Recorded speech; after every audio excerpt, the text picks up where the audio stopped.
Hi everyone, my name's Katie and these are my videos on my early stages of pregnancy, and along the way I'm just going to give a few little tips on what I've experienced through motherhood in general.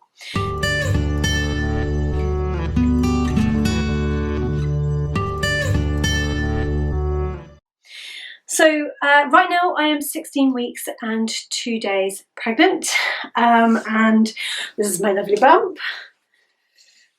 Okay, so that's what you're getting, and it is so much bigger than my previous pregnancy. It's been a bit of a shock to the system actually, because I was just for some reason expecting it to be very similar to my previous pregnancy, and it's really not.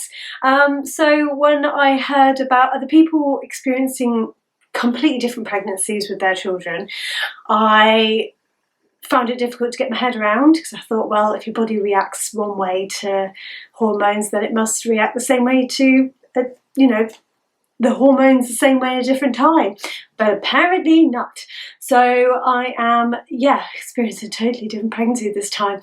But obviously your muscles are a lot more lax the second time. So I've heard from loads of different people that it's very common for your tummy to pop out with the second pregnancy. So here I am with a great big bump at 4 months pregnant. So the next 5 months are going to be fun.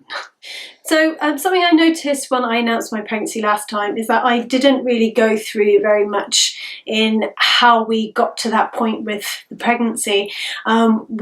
Even though it was just a short 3 months where we weren't pregnant and we were trying to get pregnant again, I feel like I went through a bit of a roller coaster with learning how to get pregnant, if there is such a thing.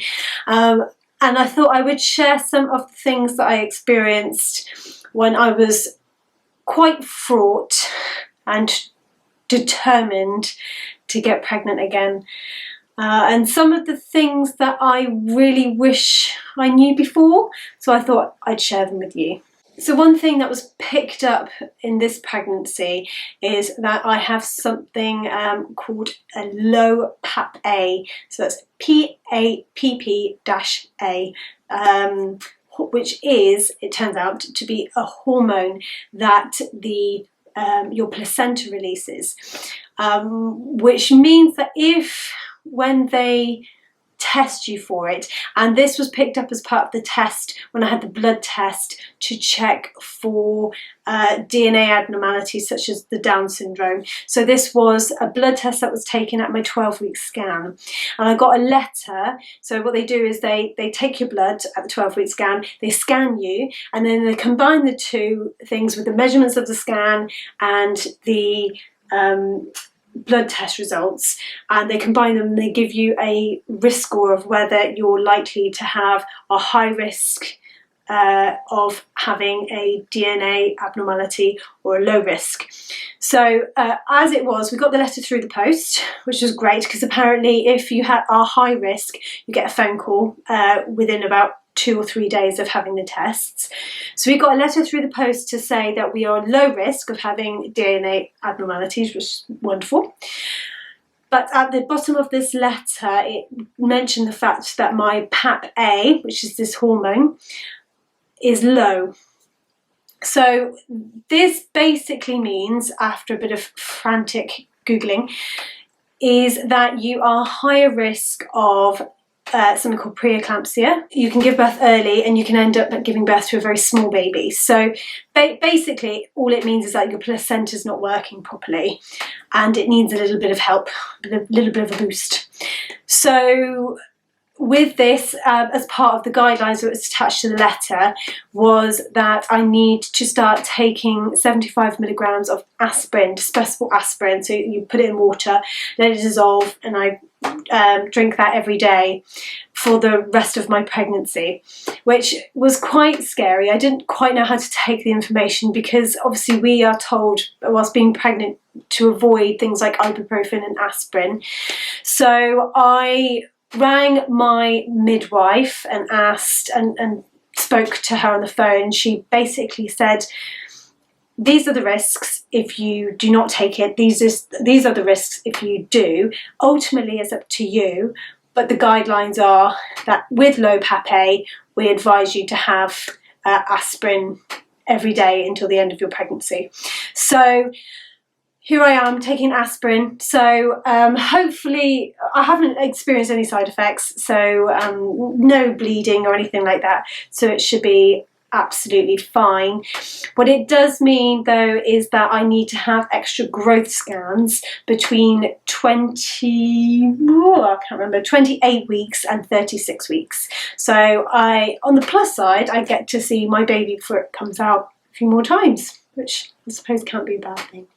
But as far as I know, other than that, the treatment doesn't change. They will obviously keep an eye on your bump growth and things like that.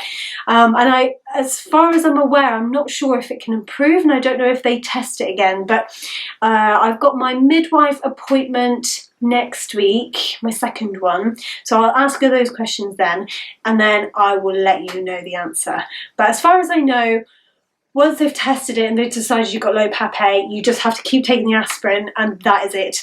That's your treatment. So unless they tell you to stop, just keep doing that, basically. So that's what I'm doing. One of the things that I did differently this time after I had the miscarriage was I decided to take, instead of just taking folic acid and vitamin D, which is what I took last time, is I decided that I was going to ramp it up a little bit and shell out with some a little bit pricier conception specific vitamins to get pregnant. So in this case, I decided to purchase Pregnacare conception vitamins, and everything was going fine until one day I noticed on the side of the packet. So these are them. So these are what they look like. Okay, these are what they look like. It's bad English, isn't it? But this is what the package looks like. And I just happened to note on the side here that, and I'll read it out to you so you get the full gist. It says in very small writing, a change in the monthly cycle has been noticed by some women at the same time as using this product. If you experience a delay or change in your monthly cycle, this may not necessarily mean you are pregnant, and it is advised to take a pregnancy test or speak to your doctor or health professional. So the more I research, good old Dr. Google can open a whole realm of crazy in your head. But I found out that the more I researched into using Pregnacare conception, the more it can change your monthly cycle. There's sort of thousands of women online who have admitted that the moment they started taking it, their monthly cycle started changing.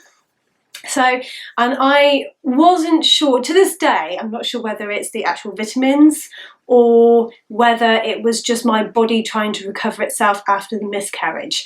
But what I noticed is after the miscarriage, my first period after the miscarriage was only within 21 days. So I had a 21-day cycle after that. Bearing in mind I was taking the tablets at the same time. My next period after that, so because we didn't get pregnant, was I think 30 off the top of my head, so 30, 32. So it was much bigger. And this is me, who I know that my monthly cycle is 28 days, almost to the dot. I can almost tell you what hour I'm going to have a period.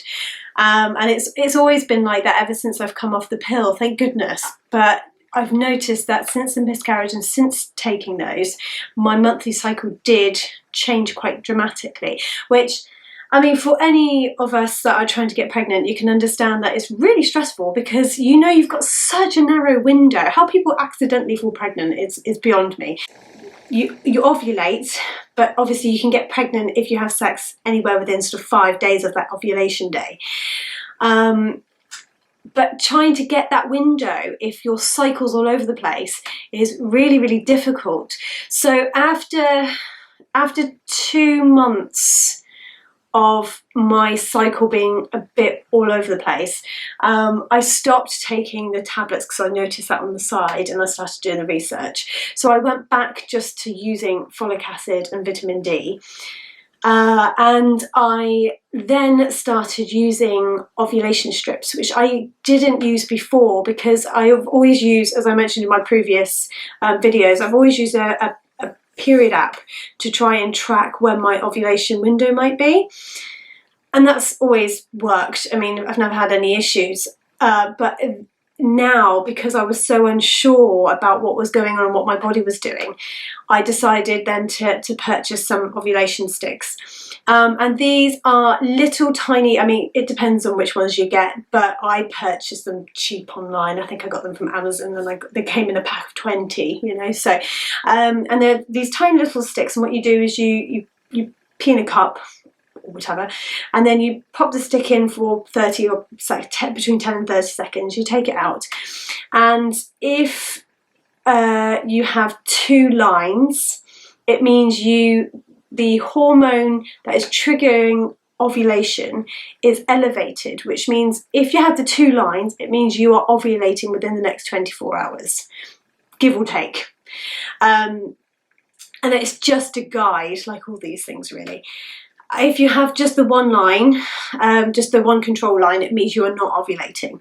So I found that really helpful and disheartening at the same time, because I was using them and they kept coming back negative, negative, negative, negative, negative, which means my ovulation from what I was calculating was all over the place. It just was completely the different day. And then I started researching it more, and it got even more confusing, because they were saying that you could test it and you could ovulate, or you can test it and it can come back positive, but you might not have an egg release. Oh, so you can get really, really bogged down in it. But what I finally found, I finally tested a day and the 2 lines came up, and that is the time we got pregnant again this time. So if you, like me, have suffered a miscarriage, or you have really irregular periods, I cannot recommend the ovulation sticks enough. You can get a bit obsessive with it, because you end up doing it either morning or night, because just in case you miss the 24-hour window, and it goes on and on and on. But I really recommend using them if you are struggling and wanting to get pregnant, because it just gives you a bit more clarity about what's going on with your body. As far as the Pregnacare vitamin tablets are concerned, I don't recommend you not to use them, because we've eventually gotten pregnant. So at the same time, that, you know, they could have prepped my body for this pregnancy, which is great.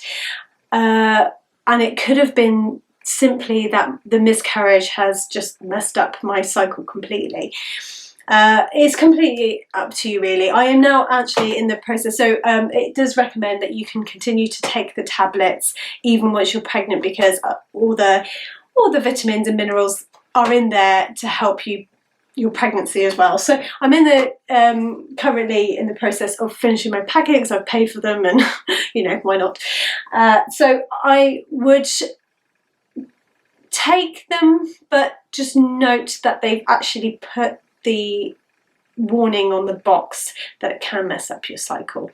So maybe if you do take them, you use the ovulation strips at the same time, so you have an idea of what's going on with your body.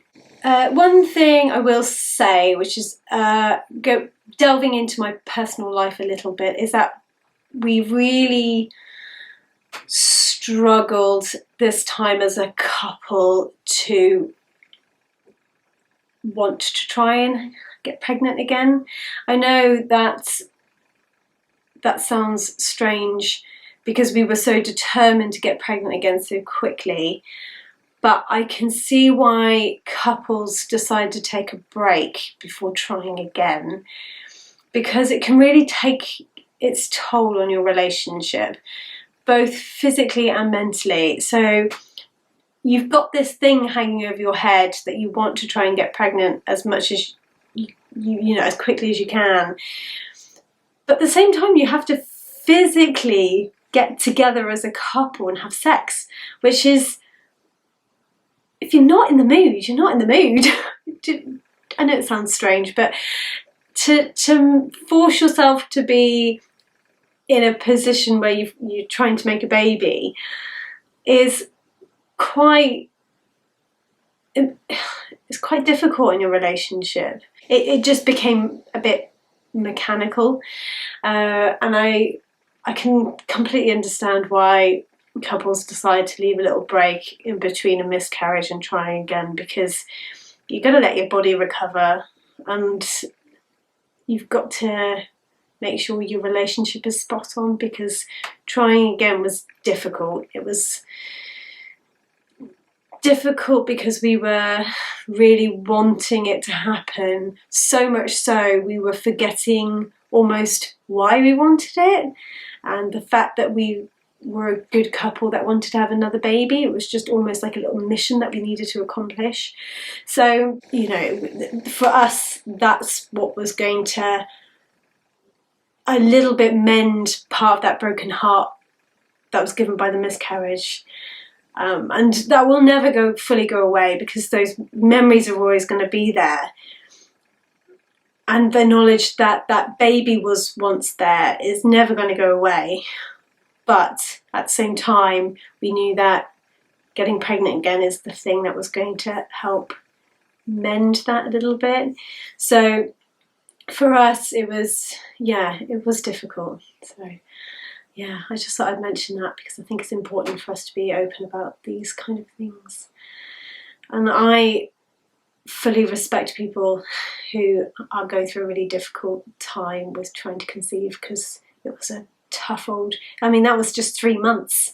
That was just 3 months of us trying to conceive and failing to do so. And people go through years of it.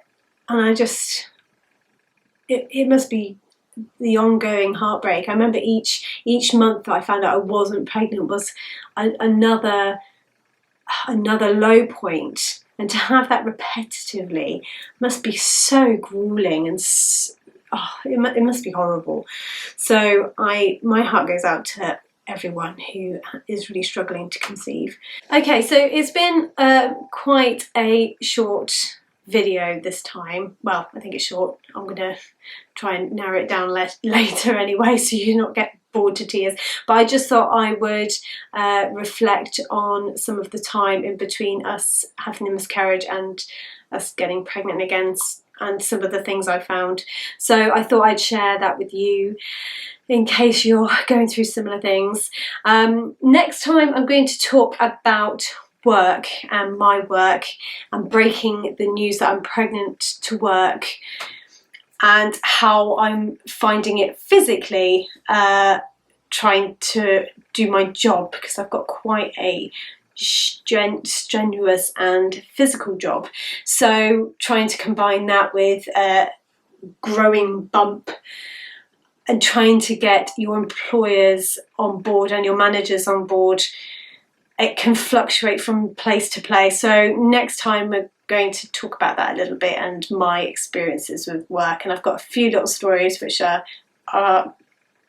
well, they're not unique to me, because I know that a few people have gone through a similar thing, but just little things that I've found with my previous pregnancy. So I will see you next time. Bye.